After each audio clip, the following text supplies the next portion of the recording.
When we do the single fiber EMG, we use a special electrode with this electrode in the side of the cannula, and the position of the recording electrode is indicated by a little indicator here at the holder in some of the electrodes, or other types of indicators in other electrodes. When we insert the electrode into the muscle, we want the electrode to listen to the muscle fibers in an optimal position. Imagine that his fingers are muscle fibers. Then we insert the needle, now looking in this way. Insert the needle in this way so it looks at this fiber, or 180 degrees it looks in this fiber.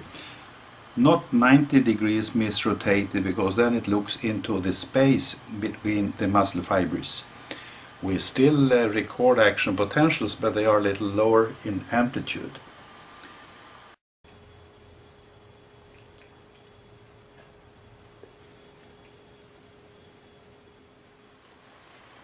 When we insert the needle, we support our hand on patient's extremity, limb, wherever we are going to make the recording, and make a little brisk insertion through the skin, and hold the needle like we hold a pen.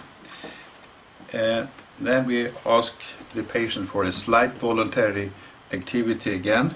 The principle is that we trigger on signal, which means that we can start the sweep from a unique amplitude of the signal, seen here as a red line or seen here as a dot.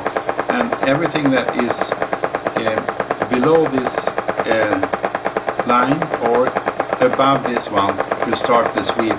And in this way it is possible to select just one muscle fiber. Now we have the possibility to move the electrode and get the single fiber potential like this. This recording is showing two muscle fibers. One is interfering with the tip here.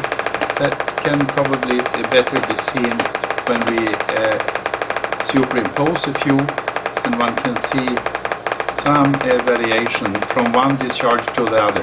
Not a continuous variation, but from one discharge to the other, which is typical of interference from another motor unit, from another muscle fiber. In this case from the same motor unit, because it's relatively stable up there. Sometimes we have other types of interferences, and that is when other motor units are active along the sweep and occasionally interfere with the signal from which we are recording. And the third thing that changes the shape is seen here when I volitionally, intentionally move the electrode a little, and you see how we get further away and closer to the needle, further away and closer to the needle. In one position here we can maybe detect that there is another fiber down here, but that is too small for being recorded. Now I try to keep constant position, and the signal is relatively constant, but it varies in its peak because of the summation.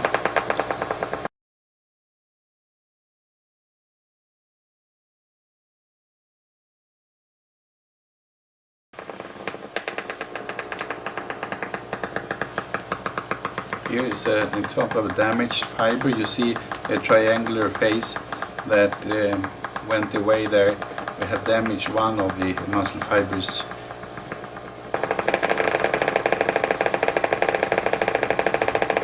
Here are two fibers.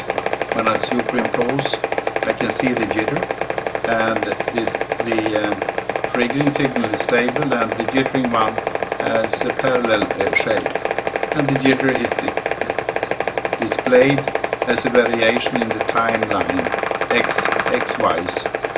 It's not the amplitude that is varying, but the time, and the time difference between the two. I'm trying to optimize so I have two very nice sharp signals, and one can keep this for a very long time.